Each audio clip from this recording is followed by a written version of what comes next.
Frente con los Artieda, ya está con nosotros el doctor Francisco Andino. Él es infectólogo, exministro de Salud, y está aquí en la cabina de Frente con los Artieda para tratar la preocupación que existe en Guayaquil por el incremento de los casos de dengue y otras enfermedades por la etapa invernal. Doctor, gracias por acompañarnos esta noche. Voy a mover un poquito el micrófono porque me voy a mover también. Usted, que es un conocido infectólogo y está al día con estos temas, ¿cuál es la realidad? ¿Hay algo realmente de qué preocuparse en los casos de dengue en la ciudad, básicamente en Guayaquil? Mira, yo creo que tenemos nosotros que mirar a la génesis en el cual verdaderamente tenemos los problemas sanitarios. Y la génesis parte de la destrucción de las instituciones de apoyo hacia el Ministerio de Salud Pública. Una es el Instituto Nacional de Higiene, que ahora en la parte mediática se ha dicho que se ha recuperado y es total mentira. Y eso yo quiero ser enfático. El Instituto Nacional de Higiene fue hecho por ley de la República en 1941 y fue destruido con un decreto ejecutivo 1290 del 13 de septiembre del 2012 en el gobierno de Rafael Correa, para generar dos instituciones que no cumplen su función. Ni la Agencia de Regulación y Control Sanitario, y más eso el ACCES, ni tampoco el INSPI, porque de investigación nos tiraron para abajo. Y las 7 funciones del instituto no se dan. Entonces, si tú no haces la revisión de cero prevalencia y el control de los laboratorios particulares, que debe haberlo hecho el Instituto, lo hacía el Instituto Nacional de Higiene con sus 38 laboratorios regados a nivel nacional, definitivamente tú lo que estás mirando es su registro. Si cerraste 61,000 casos de dengue al 2024 y el año anterior tuviste 23,000 y pico, significa que duplicaste y un poquito más la cifra de dengue. Los dengues graves subieron exorbitantemente a más de 5,000 y hay más de 71 fallecidos. Cuando un fallecido por dengue en cualquier época, en mi época, en la época de cualquier ministro, era un escándalo, y ese escándalo verdaderamente no se da. La segunda institución que fue derribada por un abogado que fue director del Servicio de Control de Vectores, antes llamado SNEN y cambiado en el periodo que fui ministro como Dirección de Control de Servicio Nacional de Control de Vectores, definitivamente hizo un gran daño a las enfermedades vectoriales. Y llámese vectoriales no solamente a la Aedes aegypti, a la anófeles, al teratoma inmediata del Chagas, a la luxomia, que es verdaderamente la leishmania. Entonces estamos perdidos precisamente en ese sentido y verdaderamente no recuperamos todavía esa capacidad de respuesta del Ministerio de Salud Pública, que ya no es un Ministerio de Salud Pública, ahora es un Ministerio de Atención de los Enfermos y seguidor y tabulador de muertos. Porque eso es lo que es el Ministerio de Salud Pública. ¿Qué pasó con las cifras? ¿Qué pasó con el registro de estadísticas, el control de los datos, de las vacunas? O sea, no hay nada. Mira, Carola, definitivamente, inclusive la vigilancia epidemiológica, porque no soy infectólogo, soy epidemiólogo. La vigilancia epidemiológica es inteligencia sanitaria. Y esa inteligencia sanitaria nos debe dar cifras precisamente a recoger para tomar capacidad de respuesta. La epidemiología es informar para actuar. Pero si tú, en mi época como ministro, teníamos 520 talentos humanos en planta central, y hoy hay 4,000, ni sé cuantito, 4,200 o 300 talentos humanos en planta central, equivale a que tú tengas casi el 50% de ente administrativo con 50% de ente operativo, y este 50% de ente administrativo, iba a decir una escatología, pero no es permitido por ser una radio prestigiosa, pero este 50% le friega la vida al operativo, porque te cambian las matrices, porque tienen que justificar, y no recogen ninguna información para actuar. Entonces ahí entenderás que estamos perdidos en ese sentido. Y el 2018 terminaron con el problema del hospital neumológico, expandiendo la tuberculosis en toda la provincia del Guayas, la cual yo creo que debe de ser declarada emergencia sanitaria. Porque con tuberculosis, con VIH, con ITS, con vectoriales, con enfermedades crónicas degenerativas. La provincia del Guaya más sumada del 70% de adicciones y entre ellos la H. Definitivamente nosotros tenemos que ser declarados en emergencia sanitaria hace mucho tiempo. Pero hay ministros que han subido precisamente a calentar el puesto, a ser vanidosos o a otros intereses propios que no sean precisamente la vigilancia de la salud pública en el Ecuador, porque ya no es salud pública. Salud es proteger a que tú no te enfermes, no a contabilizar enfermos y tratar de reparar el daño. Doctor, quiero aprovechar su presencia para hacerle algunas preguntas. Estamos en tiempos de campaña electoral. Usted es un hombre con experiencia política y yo quería saber si usted ha encontrado en 16 candidatos a la presidencia de la República alguno que haya abordado de manera sensata el problema de la salud pública al que usted acaba de hacer referencia recientemente. ¿Alguien tiene una noción siquiera de cuáles son los inconvenientes, las trabas, las taras del sistema de salud nacional? Mira, yo les pasé a ustedes, me acuerdo que les dije que habían 16 candidatos y pocos programas. Y para poder elegir deben leer cerca de 1.800 hojas, porque cada programa de cada candidato tiene aproximadamente 80 hojas, ¿no es cierto? Pero el único candidato que recibió a los gremios de la salud se reunió 4 veces con los gremios de la salud, quitando su tiempo y diciendo esto es lo que hay que hacer y haciendo compromiso con los gremios de la salud, se llama Víctor Araujo, que no está en la tercera vía de acuerdo al radar político de lo mediático, ¿no? Porque la polaridad no permite a nadie. Ni de las encuestas tampoco. Exacto, pero es el único. Además que tiene un hijito médico que es sensible ante esas circunstancias, con toda la dureza de su campaña, que a la larga ha sido muy criticada. Definitivamente, si no tiene, la seguridad no es una base fundamental del mejor operativo de castigo, sino el mejor operativo de inclusión social. Ninguno de los candidatos te habló de educación, no te habló de salud. No se dieron la oportunidad en el debate.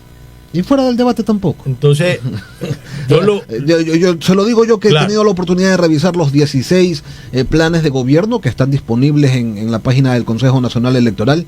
Y más allá de una que otra generalidad que se les ha escapado a los candidatos, pues no hay nada concreto, no hay nada estructural, no hay nada disruptivo.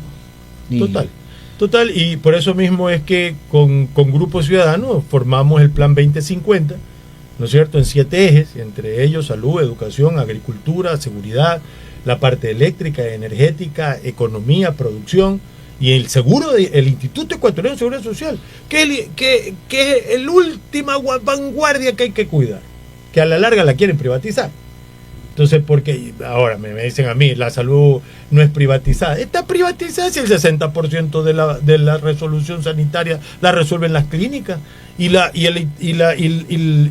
¿cómo se llama? La salud pública está flamélica, casi está desnutrida, pero hay gordotas compañías sanitarias alrededor y siguen creciendo porque siguen construyendo hospitalotes. Entonces, definitivamente el rubro es bastante bueno, ¿no? Que es hacia donde se deriva, ¿no? La derivación es el gran negocio. Exacto. Entonces hay deudas de 4.000 millones a los entes privados. Entonces, ¿cómo soportan tanta pérdida? No lo entiendo. Pero significa que hay muchos recursos y obviamente van a construir otro hospitalote. Entonces, y a veces don Evian te decía que el mejor hospital del mundo es el que no hace falta. Entonces ahí tú puedes entender que verdaderamente no se ve a la salud ni a la educación ya como hechos de derechos, ¿no es cierto? Los están viendo como privilegios, y privilegios rentables, precisamente del Estado hacia, es decir, nuestros dineros, hacia un grupo de empresarios. Entonces, ¿cuándo cambie eso? Cuando venga un candidato y un presidente que no esté mirando al Estado como el gran negocio o mirar sus grupos de poderes alrededor, sino a la gente en sí. ¿Y por qué cree usted, doctor, que la gente no reclama eso en los candidatos?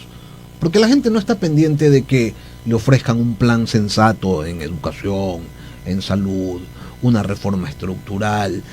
No, la gente está pensando en no sé, si baila bonito, que si se ve guapo, si se ve guapa, qué sé yo, en frugalidades.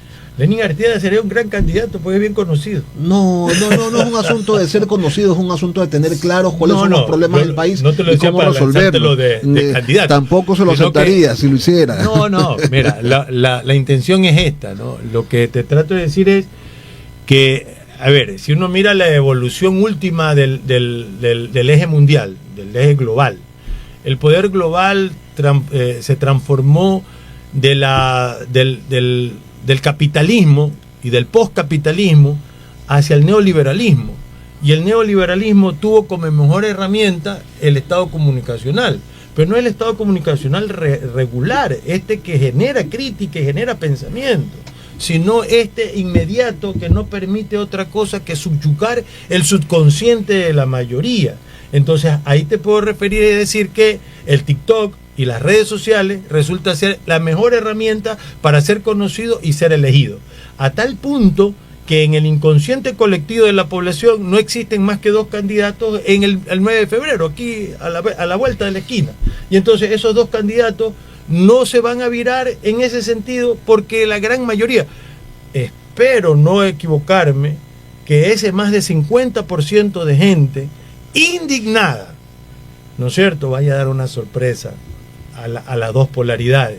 Y ahí vamos a ver, porque ya todos 2 ganaron en primera vuelta, como que no hay segunda vuelta, y eso es verdaderamente mentiroso, claro. Porque ni el uno destrozó el sistema sanitario y educativo y el país, y el otro no lo ha podido recomponer, y no le interesa recomponer, porque inclusive déjame utilizar estos micrófonos, aunque sea para hacer catarsis, ¿no es cierto?, que siento el insulto de un presidente que vaya al INSPI a inaugurar un laboratorio que no estaba terminado, porque lo iban a terminar el 25, es decir, antes 3 días atrás, le iban a terminar el laboratorio de alta seguridad y a decir que se ha recuperado el INH. Mentira, señores, es un otro insulto a la salud pública. ¿Cuándo un presidente va a recuperar el Instituto Nacional de Higiene? Cuando tenga la entereza de derogar el decreto 1290 del 13 de septiembre del 2012, porque es inconstitucional. Y la Corte Constitucional, majadera y malcriada para poder resolver cosas de la transexualidad de los niños, todavía no resuelve el interdicto que puso el asambleísta Almeida en su debido tiempo sobre algo que es inconstitucional, que deberían reunirse y decir, ¿sabe qué? Es inconstitucional, regrese las funciones del Estado, y si quieren cambiar la ley de 1941, vaya a la Asamblea y no hacia el decreto ejecutivo. Clarísimo. Bueno, yo solamente quisiera cerrar este diálogo haciendo un llamado a los candidatos, porque todavía hay un poquito de tiempo, Lenin y doctor, ¿no? Hay un poquito de tiempo, y son 2 aspectos muy importantes para definir inclinar la balanza, y es salud y educación, como usted dice. Salud y educación, más allá del TikTok, más allá del Instagram, sí, a mí se me interesa saber qué va a pasar con la seguridad social, qué va a pasar con la educación, qué va a pasar con la salud. Y sí esperamos un mensaje, ¿no? Hay tiempo todavía, así es que no está todo terminado. Vamos a ver qué nos dicen los candidatos en torno a estos 2 aspectos que son básicos. Hace unos días una rectora ha sido sancionada porque le gritó a un niño que le respondía cuando lo estaba retando. Y entonces el chiquillo le hablaba y la rectora le alzó la voz, porque no sabemos el antecedente, pero lo que se observaba es que la señora se salió de control.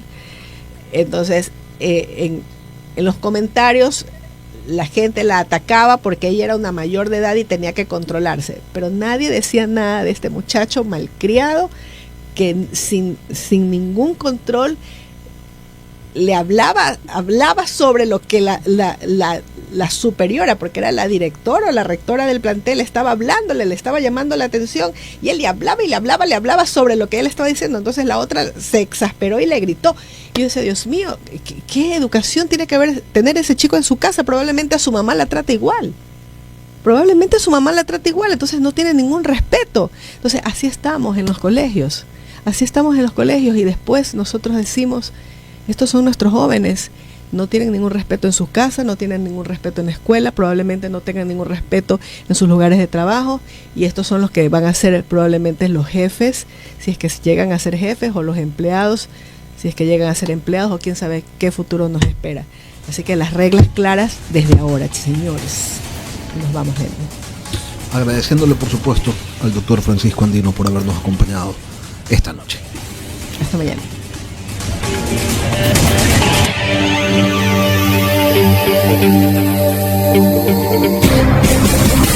Hemos presentado De Frente con